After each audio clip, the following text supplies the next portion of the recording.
Olá, comunidade Trends Innovation. Aqui é Renato Januzzi Cecchetini, consultor do Ecossistema Inova, e estamos aqui nessa sexta-feira, dia 16 de agosto, para trazer mais um conteúdo para vocês. Hoje a gente vai falar sobre OKRs. A gente tem trazido bastante conteúdo toda sexta-feira, tentando mostrar para vocês tudo que a gente pode implementar dentro da visão de Trends Innovation dentro de uma empresa, né?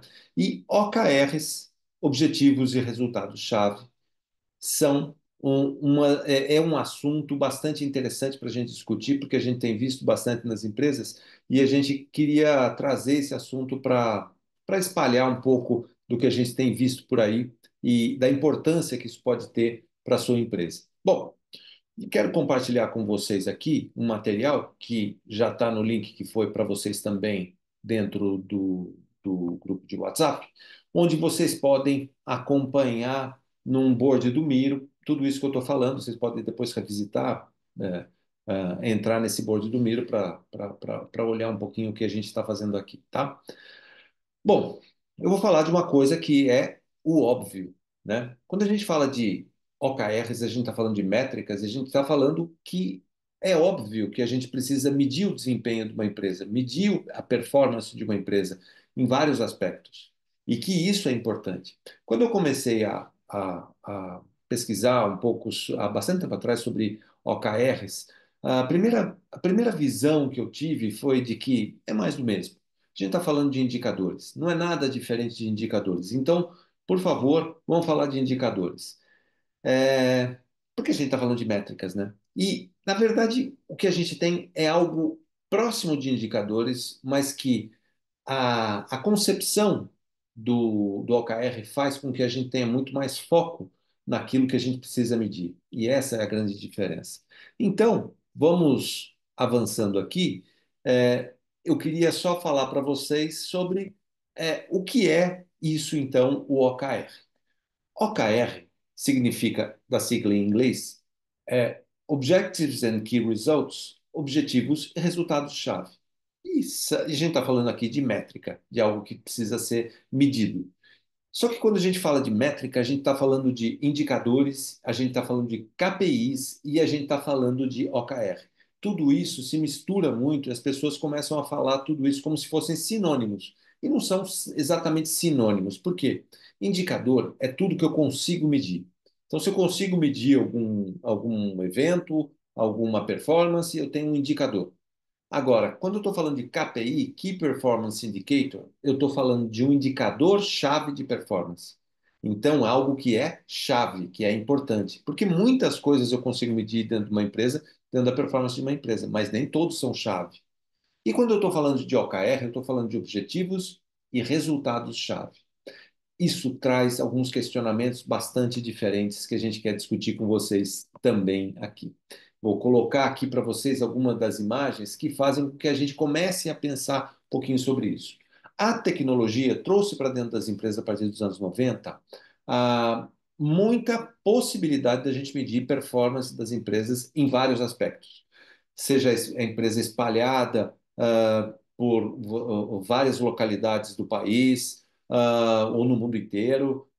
Equipamentos iguais em locais diferentes podem ser medidos e comparados. Então, a gente começa a ter uma profusão de dados bastante grande. Isso faz com que a gente tenha, muitas vezes, a ânsia de ficar medindo muito. E a gente começa a medir porque é fácil medir. A gente só armazena os dados e depois eu vou usar para comparar. Basicamente é isso que a gente pensa. E eu queria trazer aqui uma visão para vocês que eu acho que vai trazer muita semelhança com o dia a dia da gente. Quando a gente olha um avião como o Concorde, esse é o painel do Concorde, tá? Vocês estão vendo aqui o painel do Concorde. Veja. Instrumentos de medição forrando esse painel, um dashboard enorme, com várias informações. Afinal de contas, era um avião produzido no final dos anos 60 e que tinha a característica de voar, um avião de passageiros que tinha a característica de voar a velocidades supersônicas. Isso fez com que ele fosse uma inovação para a época, mas depois de algum tempo ele se provou, né, comercialmente inviável por causa da pequena quantidade de passageiros que ele levava. Mas ele tinha um painel que era recheado aí de indicadores. Por quê? Eu precisava medir o desempenho dele, monitorar ele durante o voo dentro dessas condições. Aí a gente olha para um avião mais moderno, um avião de hoje. Vou mostrar para vocês um outro painel de um outro avião. Esse é o painel de um 787 Dreamliner da mais atual da Boeing, né? Então a gente olha esse painel comparado ao outro, o que que ele tem de diferença? Ele é muito mais enxuto, porque ele traz a visão de que eu preciso das informações mais importantes. As outras informações que não são importantes, eu posso ser informado sobre elas através de algum sinal, mas as mais importantes estão aqui. Fazendo essa analogia, trazendo aqui para o dia a dia da empresa, seria mais ou menos o seguinte: a gente não pode ter uma empresa que vai medir muita coisa, mas não as mais importantes. Eu preciso de uma empresa que foque naquilo que vai medir sobre as suas métricas mais importantes para ser medidas, tá? Então, essa que é a visão aqui dessa analogia que eu gosto de fazer entre um painel de um Concorde e um painel de um 787. Vamos lá. O que que isso faz quando a gente começa a medir muitas coisas? Quando a gente começa a medir muitas coisas e começa a acumular dados, a gente não sabe mais o que a gente está medindo. A gente está medindo por medir. Isso pode ocorrer. Isso faz com que a gente se perca dentro dessa quantidade enorme de dados e comece a ficar muito ansioso. A gente começa a ficar ansioso porque a gente não dá conta dos dados, não consegue interpretar os dados e não consegue mais tomar decisão em cima desses dados. E aí vem uma característica muito interessante. Bom, a questão é mais o que medir do que apenas medir. O que eu tenho que medir? Então, eu preciso definir exatamente quais são os objetivos. Aqui eu começo a trazer o OKR para o nosso dia a dia. Então, estou trazendo já o objetivo. Eu preciso definir os objetivos. E tem uma característica muito interessante aqui que eu gosto sempre de falar, que vem dessa visão da gestão como prática do Henry Mintzberg.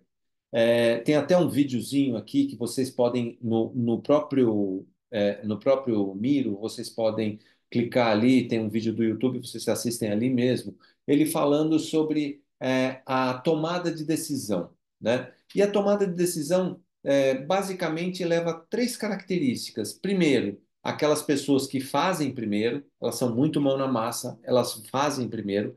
Tem as pessoas mais analíticas que pensam primeiro, então elas analisam primeiro a situação antes de tomar a decisão. E tem pessoas que veem primeiro, são mais criativas, são as pessoas que enxergam primeiro. Ela primeiro precisa ter uma visão lá da frente para ela poder tomar a decisão. Essa característica, essas três características são importantes porque elas mostram características de algumas pessoas. Eu costumo dizer que o brasileiro é muito mais fazer primeiro, colocar a mão na massa. Quando a gente fala de colocar a mão na massa, a gente começa a olhar para uma visão aqui do brasileiro como você deu para ele uma ideia, ele já sabe o que ele tem que fazer. E nós somos assim. E nós começamos a fazer as coisas muitas vezes deixando de lado essa análise. Eu preciso pensar. Então, outras culturas são muito mais analíticas. Elas vão buscar muito mais analisar a situação para depois tomar uma decisão.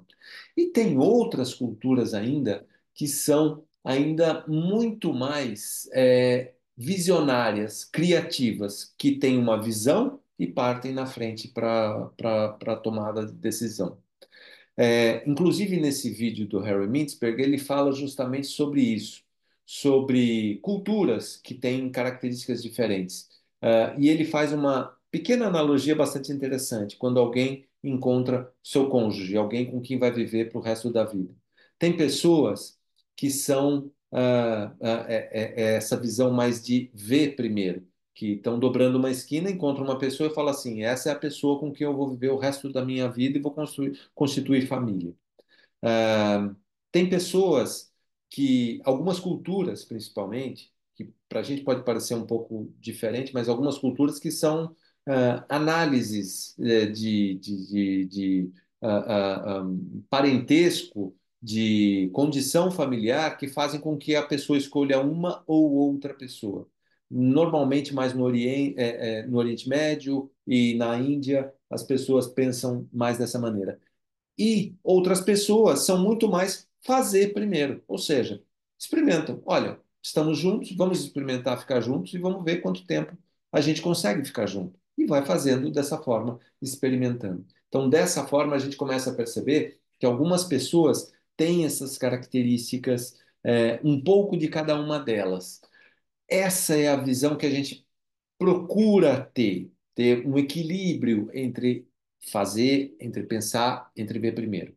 O que eu quero dizer para vocês aqui, falando de OKR, que a gente, como brasileiro, a gente parte muito para a ação, deixa para trás um pouco os objetivos. E é isso que a gente tem que começar a discutir. Quando eu falo de objetivo, eu sempre gosto de trazer a visão do GPS. O GPS, o Waze, um GPS, a gente faz o quê? Ele já sabe onde a gente está, já sabe que horas são. Eu digo para ele aonde eu quero ir. Então eu coloco o meu objetivo. O brasileiro seria mais ou menos o GPS, né, normal do brasileiro. Ele pensa normalmente assim. Eu estou generalizando também, tá? Não é geralmente estou pegando um estereótipo aqui para a gente identificar como que o OKR pode nos ajudar. O GPS mais abrasileirado seria o seguinte: coloca o carro na rua e vai dirigindo, que no caminho a gente vê se a gente está indo, se aproximando do objetivo. E dessa forma a gente começa a trabalhar.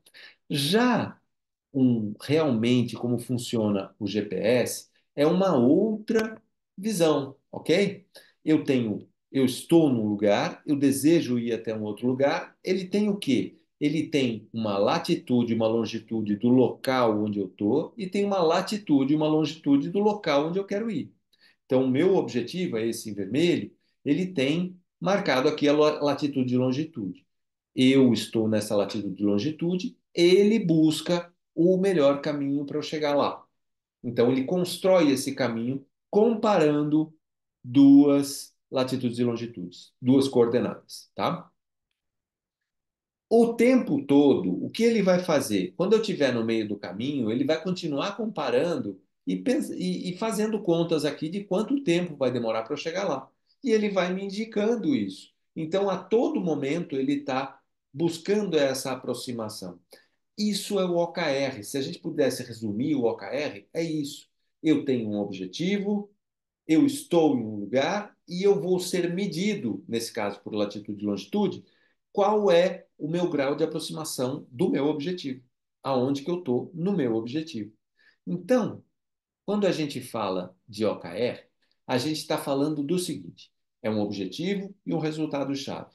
Quando a gente fala de objetivo, é onde eu desejo chegar. Então, comparando com indicadores, até no objetivo, eu não preciso ser com esse objetivo aqui, com o específico de exatamente quanto de faturamento eu quero, ou quanto de market share que eu quero. Isso vai entrar no resultado-chave. Por quê? Objetivo é onde eu desejo chegar. Eu quero ser uma empresa, eu quero aumentar o meu faturamento. Eu quero ser a empresa de maior market share, por exemplo. Meu market share vai aumentar e eu quero que ele aumente.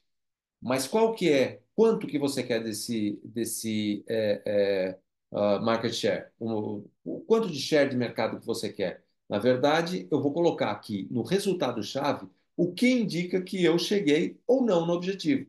Então, aí eu vou definir quanto que eu quero de market share e como eu vou medir. Agora, eu vou construir, então, um plano de ação para isso. E aí eu construo como eu vou chegar lá, como que eu vou alcançar esse market share. Então, dessa forma, eu começo a construir uma ideia de que eu preciso de algo que me indique que eu atingi o objetivo. É a história do GPS, é aquilo que eu falei para vocês lá do GPS.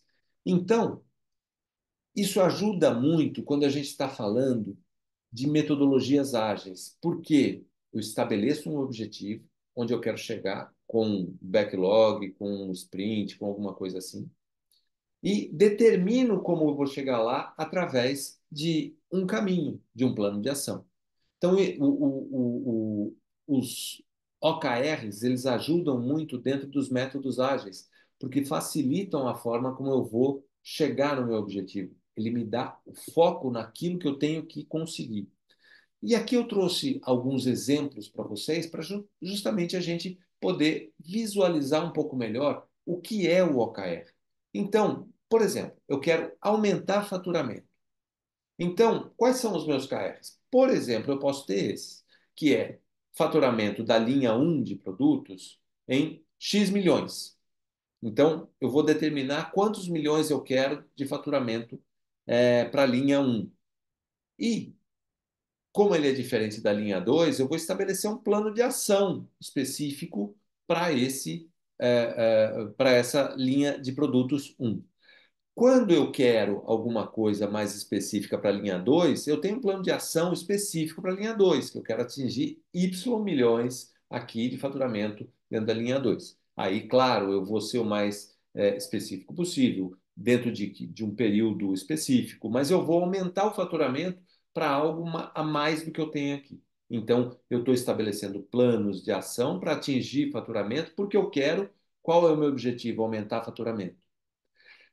Aqui que eu, voltando lá para falar do mão na massa, do brasileiro mão na massa, é que quando a gente fala de aumentar faturamento, ele começa nas ações. Ele começa, por exemplo, a fazer promoção, ele começa a criar uma nova linha de produtos. Não, aqui a gente para e olha para, eu quero aumentar faturamento, então eu vou aumentar o faturamento da linha um. Eu vou atingir o faturamento da linha um em X milhões. E para isso eu preciso de um plano de ação para isso. Então, a gente vai organizando o pensamento e dando foco naquilo que eu preciso fazer. E, mais uma vez, aqui, colocando um outro exemplo, vamos. Aqui eu acho que a gente consegue diferenciar mais. Imagine que eu tenho o objetivo de aumentar o valor de mercado da empresa. Aumentar o valor de mercado da empresa envolve muitas coisas, né? Então, por exemplo, uma empresa calculada pelos múltiplos do EBITDA que ela produz num determinado ano. Então, eu tenho um KR, um resultado-chave, de um determinado EBITDA que eu vou conseguir naquele ano. Para isso, qual o plano de ação que eu tenho para aumentar o EBITDA? Então, veja que isso abre uma árvore de um monte de ações possíveis que eu posso colocar em prática. Eu posso colocar ainda o valor das ações acima de um determinado valor. Imagine que eu tenho ações em bolsa. Qual é o plano de ação que eu tenho para isso? Veja que isso já envolve várias ações que vão desde trabalhar a marca, trabalhar a reputação da marca, trabalhar o valor de mercado, trabalhar os novos produtos que eu vou fabricar e mostrar que eu tenho perspectiva de aumento de faturamento no longo prazo. Veja que aí eu tenho uma outra série de coisas a fazer. Tudo orientado por um objetivo que é aumentar o valor de mercado da empresa. Quando eu penso dessa forma, então, quando a gente está falando de OKR, o OKR organiza a cabeça da gente. Faz com que a gente comece a pensar exatamente o que eu tenho que fazer e como que eu vou medir algo que é relevante para a empresa. Ao buscar medir algo que é relevante para o objetivo, algo que é importante para eu mostrar que eu estou atingindo o objetivo, eu vou começar a definir melhor qual é o plano de ação que eu vou ter que construir. Então, essas características mostram uma visão muito interessante aqui daquilo que é a questão central do OKR. Então, aqui tem o Miro aqui que vocês podem depois entrar e se divertir aqui com ele, olhando essas transparências aqui, esses slides que eu coloquei aqui para vocês da seguinte forma: qual é o objetivo da minha empresa? De que forma eu estou colocando um objetivo e como isso vai fazer com que determine como eu vou saber que eu cheguei nesse objetivo? Através de alguns resultados-chave. Esses resultados-chave vão me mostrar quais são as ações que eu tenho que fazer. O que a gente tem encontrado nas empresas, muitas vezes, é uma vontade de fazer ações muito grande. E essa vontade de fazer ações, muitas vezes, desperdiça energia, desperdiça esforço em algo que não era necessário. Então, aqui a gente começa a fazer perguntas para a gente mesmo. Por que que eu quero isso? Qual é o meu objetivo? Qual, como eu vou saber que eu alcancei o meu objetivo? Para eu fazer isso, quais são as ações que eu tenho que fazer para alcançar esse objetivo? Toda essa discussão coloca ordem na cabeça da gente quando a gente tem aquele monte de objetivos que estão. Quando a gente olha aquele monte de ações que a gente quer fazer, aquele monte de indicadores que a gente tem possibilidade de medir e faz com que a gente tenha uma perda muito grande de recursos, né? Quando a gente começa a patinar muito em cima disso. Então, os OKRs podem ajudar muito a empresa a organizar a forma de pensar. E como eu falei para vocês, é óbvio a gente falar isso, mas muitas vezes a gente está perdido nessa série de ações, executando rotinas que a gente nem sabe mais por que a gente está executando, porque simplesmente a gente sempre tem feito isso há muito tempo. Então, chega num determinado momento, a gente tem percebido isso bastante quando a gente está fazendo os SBBs, nas empresas, é que a gente começa a perceber que muitas vezes a gente está repetindo coisas do passado e medindo coisas que faziam sentido no passado, não fazem sentido hoje. Então a gente precisa buscar a perenidade da empresa nesses objetivos e como é que eu faço para medir tudo isso, tá? Então, era isso que eu queria apresentar para vocês. Tenham um bom fim de semana e aproveitem bastante. E estamos aqui para ajudar vocês com essas ideias, com esses insights, muitas vezes, que podem surgir. E entra lá no Miro e dá uma olhada nesse material que está lá disponibilizado para vocês. Até lá e um grande abraço.